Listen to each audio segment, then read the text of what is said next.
Welcome to Live and Local, a talk show discussing the people, events, and issues affecting the Iowa City area. I'm your host, Brian McConnell. Today I'm joined by Sara Tokheim and Sadie from the Therapy Dogs of Johnson County. Sara, welcome very much, and Sadie, welcome as well. Before we get kind of into the Therapy Dogs of Johnson County, just tell me a little bit about you, where you're from, what you do when you're not helping with the therapy dogs. When I'm not helping with therapy dogs?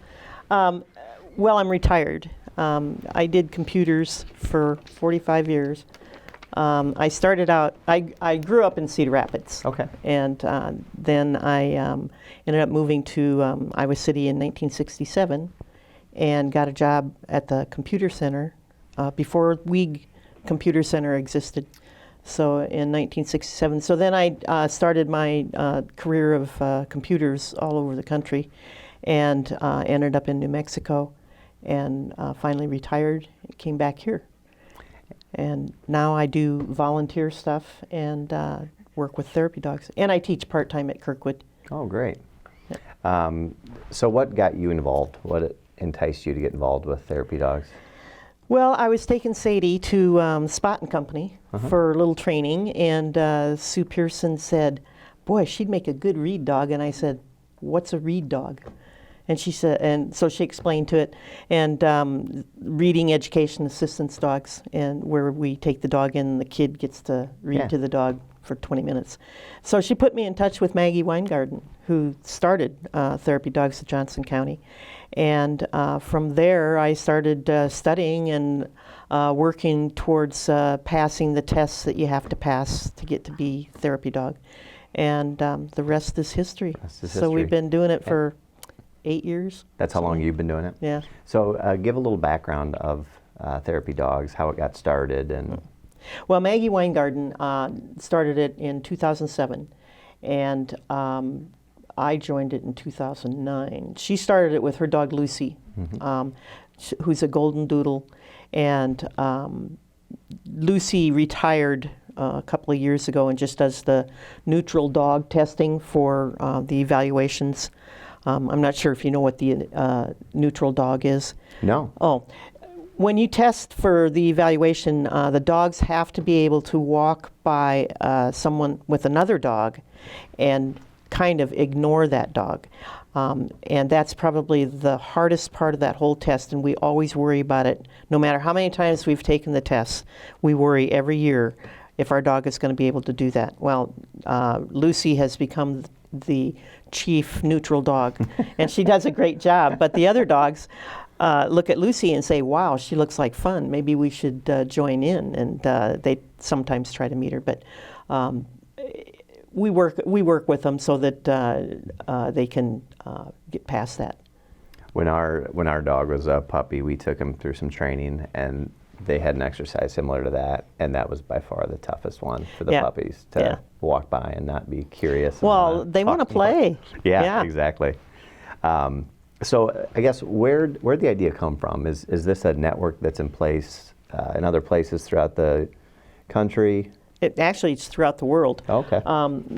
It used to be Delta Society years ago, and I think that they decided that they were going to change the name to Pet Partners as the national organization because Pet Partners really reflects more of what we do rather than Delta Society. And they're the ones that set the rules and regulations as to what we need to be able to do this work as registered pet partner teams. So that's the national organization.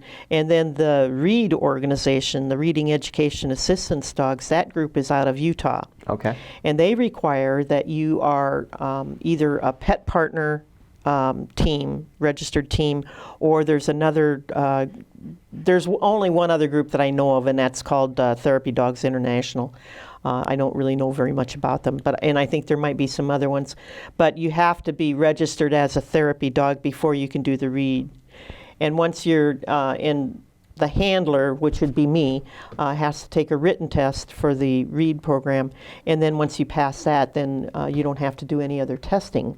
But you have to let them know every time you reevaluate with pet partners, because they require that you reevaluate every 2 years. Okay.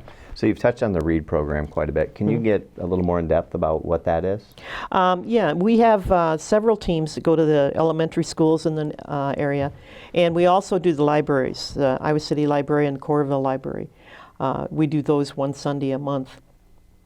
But what it is like I take Sadie to Van Allen Elementary in North Liberty, and we go in there from 9 to 11 on Friday mornings, and I have 6 students that come to read with her, and they each get 20 minutes with kind of a 5-minute break in between. And I say I have 6 because one of the sets of kids is twins, identical twins, and so they like to come together.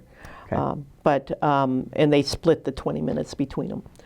But other than that, the student gets 20 minutes to read with Sadie, and it helps them with their confidence, and mostly because it's non-critical and non-judgmental. They don't have to worry about anybody snickering because they mispronounced a word or anything like that.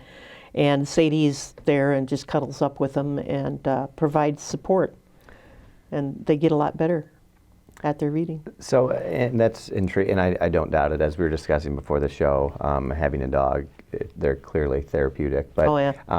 I was reading a little bit, and there are tests that show that this really helps, with some of their anxiety and other things. What is it specifically about a dog or a therapy dog that kind of makes that bond?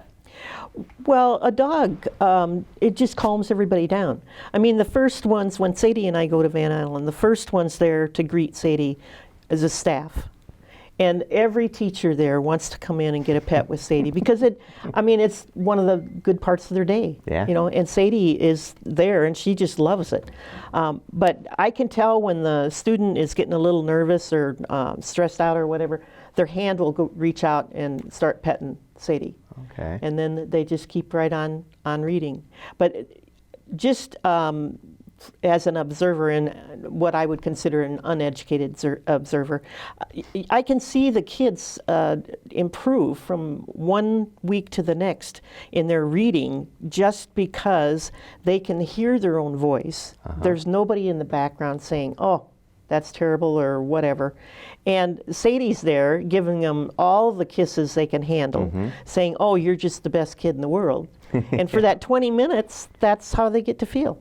And are you in there with? Yes. Okay. I have to be with the dog at all times. Okay. And she has to be on the leash at all times. I can't let go of the leash. That's part of the rules. And the other part of the rules is we can't work them more than 2 hours in a 24-hour period. So they're pretty well protected.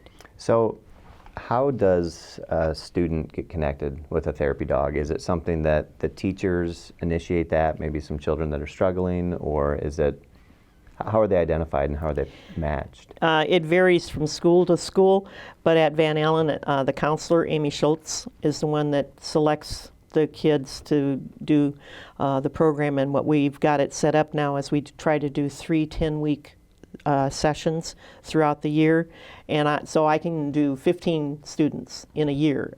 When we first started out, we were doing 5 students for the whole year. And I said, I think we can do more than 5 students. So now we're doing 15.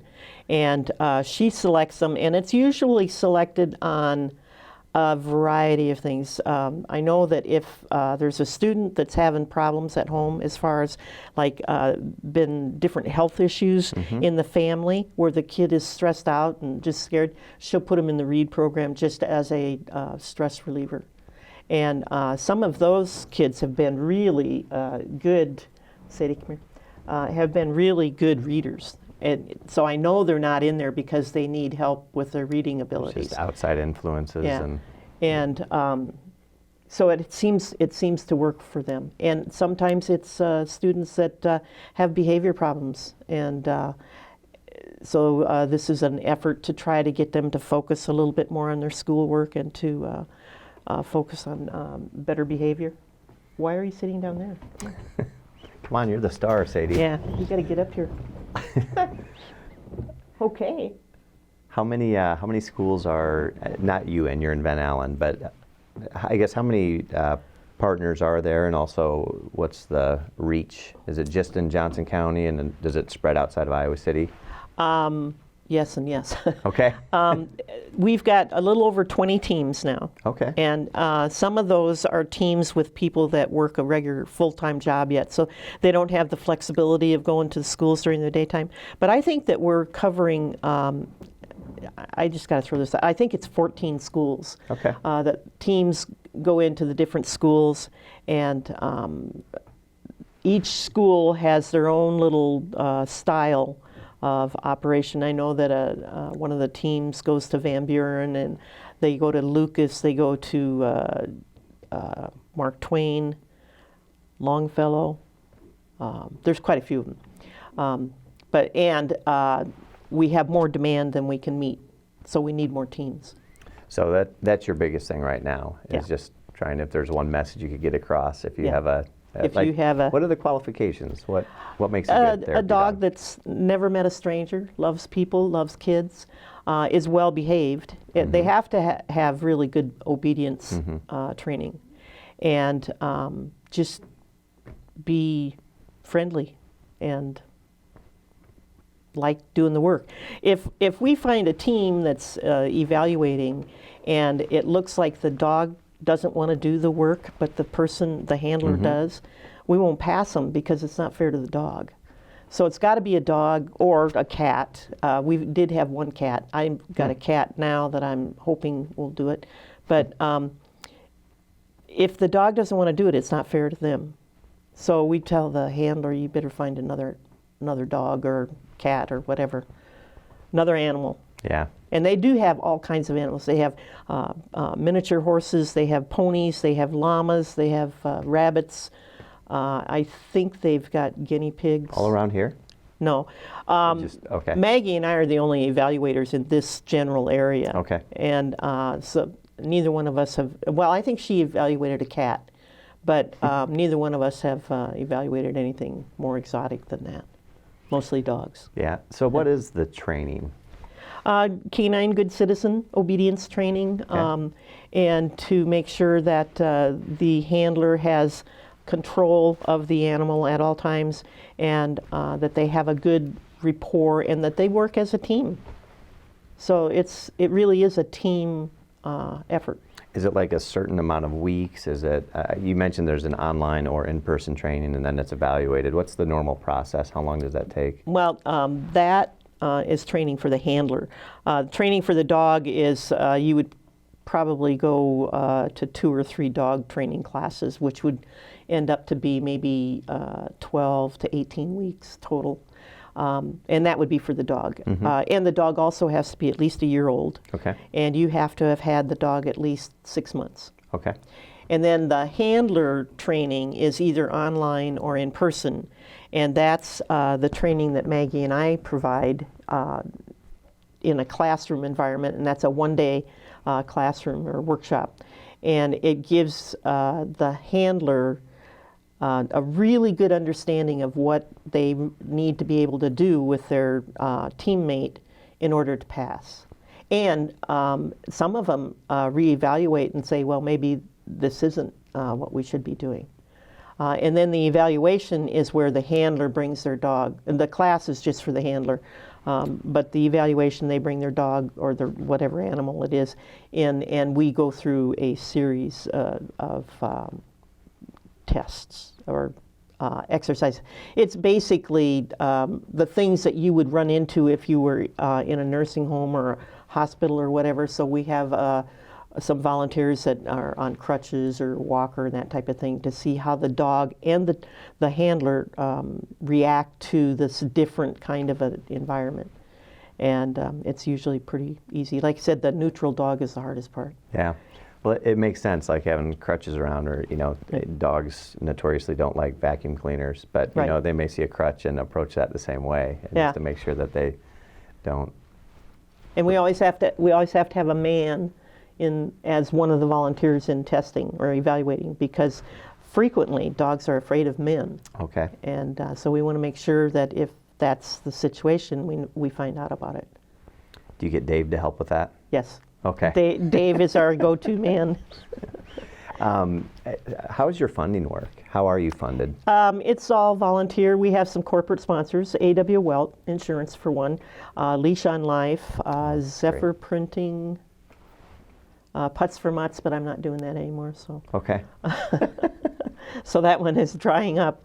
But I can't remember for sure what other ones. So it's the partner, it's the human that they're responsible for the cost of all their training and stuff like that. And Yeah. And then there's a fee. If you're a member of TDJC, then your renewal testing is covered by your membership. If you're brand new, then you have to cover that very first. You have to cover the education, the training in the classroom, the evaluation, and those two together cost either $50 or $75. I think it's $75. And then you have to send your registration into Pet Partners and your registration into ITA. So you're looking at spending probably $200 to get. Okay, so it's not major, not a huge but, amount of money. And you're there to kind of help walk through the process. And we try to make sure that they've got all their T's crossed and I's dotted. I's dotted, yeah. So besides just the READ program, what other organizations do you work with? We work with the local nursing homes. We work with Iowa City Hospice. That's a great organization, and they even will sponsor. Like if someone doesn't have the money to pay for this stuff up front, they will sponsor a team in order to get more people available for hospice. Okay. And hospice is, I do some hospice, not very much, but some. It's very rewarding because a lot of these people have had to give their dogs up, and they're going through a really tough time. So bringing the dog in there and just watching the smile on their face is well worth it. And then we have some other members that go to the hospital, either Mercy Hospital or the university, and that ranges from the locked psych ward to the burn unit to the cancer unit, children cancer unit. All of those are a lot tougher than I could handle. That's why I do the READ. Like the locked psych ward, has there ever been any incidents that? Not that I'm aware of. Okay. Yeah. That's neat. And also, I think you partner with domestic violence intervention, Yes. even the shelter house, some. Yes, and really do the READ program for the kids in there, and take the dogs in just for the women that are there to de-stress. Frequently, they've had to give up their dogs to get out of the situation. So it's amazing all the wonderful things that dogs can do. Yeah. It really is. Is there some sort of process where one team is partnered directly with a certain child or a certain thing because of certain characteristics? Is there any match type thing? Not that I'm aware of, but if there was, it would be through, I think, an organization like ARC, or isn't it Tanger, the one that does Tanger House or something like that. Tanager? No. Maybe it is Tanager. Okay. Yeah. And then there's also, we just did an autism event recently.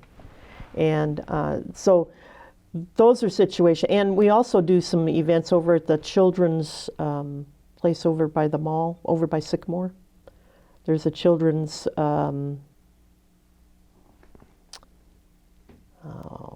I don't know, child care or something. It's not really child care. Okay. It's like child care for kids that have health issues.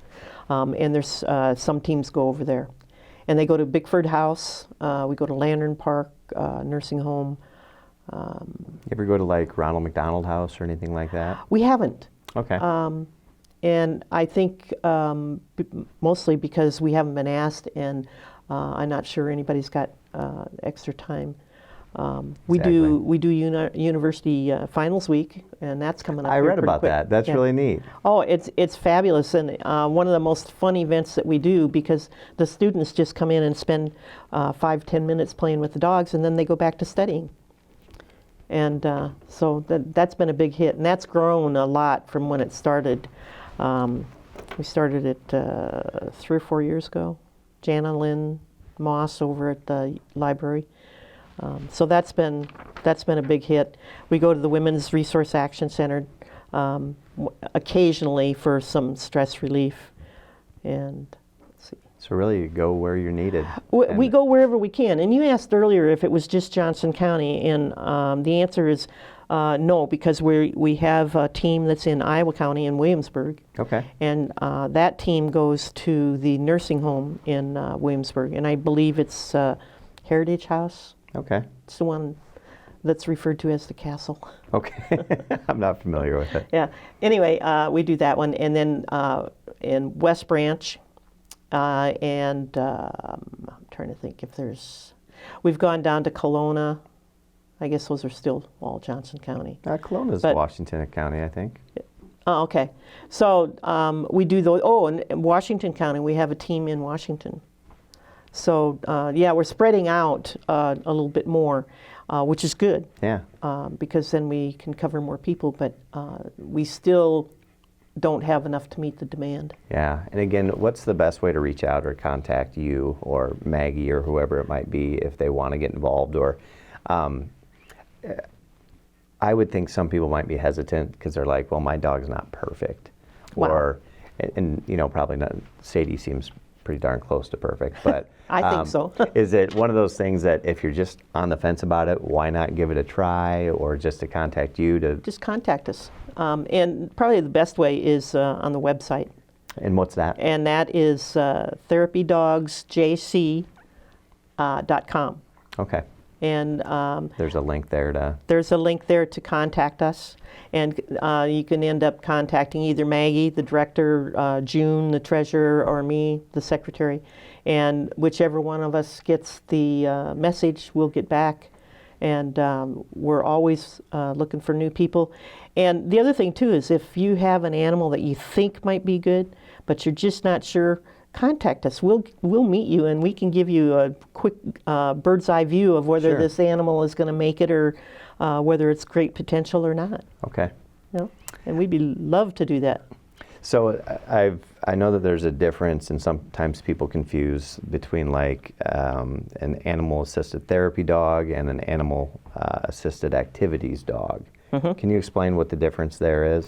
Okay, the animal-assisted therapy usually has to do with some sort of disability, whether it's a child that has physical or mental disability, or a stroke patient or something like that. But it requires documentation to show that there's been some benefit through the animal therapy. Animal-assisted activities are like the university finals week. That's basically just a fun. There's no requirements as far as when you're going to go in there, and there's no requirements as far as documentation, how many students you have to meet with, and that type of thing. And through the ADA, the Service dogs. the service dogs or the animal-assisted therapy, are those the same? No. Okay, so a service dog is completely different from that. Right. So they have certain rights and. Yeah, and they're really a separate category, all of them their own, and it takes a lot longer to train them because Sure. they are trained for a specific task. It takes like 2 years to train, at least, to train a service dog Oh, wow. to do what it is they're going to do. So it's very expensive, and they can go anywhere. And with their person, they don't have to be invited. Sadie has to be invited to come in. And if I could walk into a restaurant with Sadie, but I'd probably be asked to leave. Right. And I would have to. If they Yeah. asked me to leave, I would have to. Yeah. What are some of? Why do you love doing this?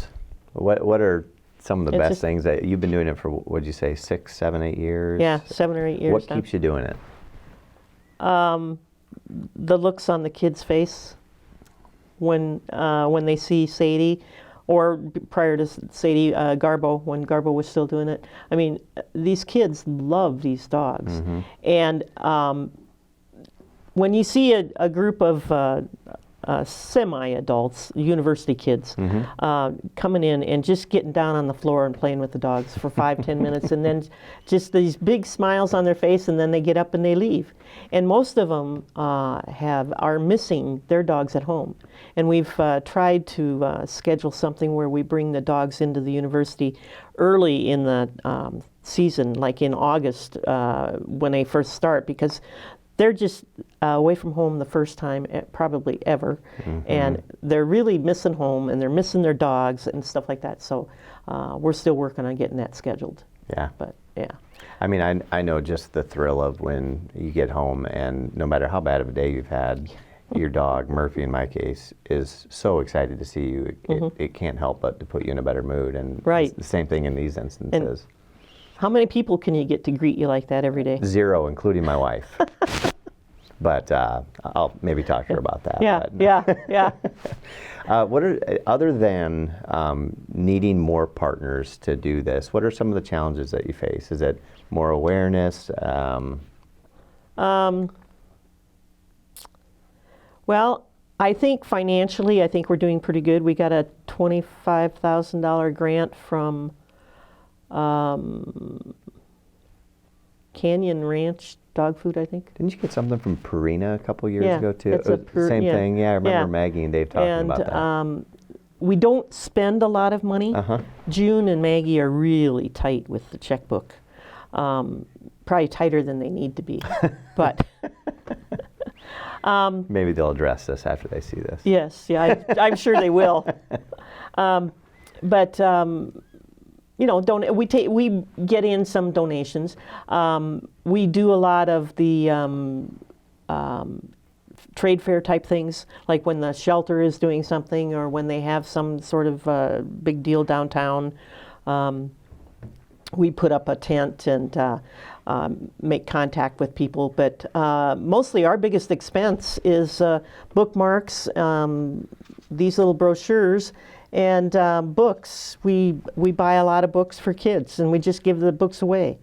So we get a pretty good deal from Scholastic book because it's basically we're buying these books to just give them to kids that may not get books otherwise. That's great. Other events throughout the year that you're involved with, whether it's raising awareness or fundraising or anything like that? The only fundraising that I did was Putts for Mutts. It was a golf tournament, and I did that for 6 years. But this, and I'm not going to do it this year. It's time to move on to a different venue. And the other fundraising thing is usually in support of another group. Yeah. So we don't really do any outward fundraising events for ourselves. Sounds good. So we only have about a minute left. Is there anything you can think of, maybe just one specific success story? Or I know you mentioned earlier with just seeing from week 1 to week 2 to week 3 or whatever it might be. Is there one that you just saw dramatic results that you kind of won't forget? I would have to look at the hospice visits that I've made, and I haven't made very many of them, but there's 2 guys that I visited, and they were, in both situations, they were in a state of almost unconscious. And Sadie gets up on the bed with them and cuddles up with them, and they don't say anything or move, but when we're done, and I don't ever stay very long, but when we're done and we get ready to leave, there's just this faint smile on their face. And, it's like, how could you not want to do this? Yeah, exactly. Yeah. So I tell you what, I wish we had more time to talk about it, but our time's kind of up. So Sara, Sadie, thank you so much for joining us. It was great to learn more about your organization. Well, thank you. Yeah, so really thanks for joining us. And for PATV, I'm Brian McConnell, saying thank you for joining us. And please be sure to tune in to Your Neighborhood Network every Wednesday at 8 p.m. for the latest episode of Live and Local on PATV Channel 18. Thanks again for joining us, and have a great night.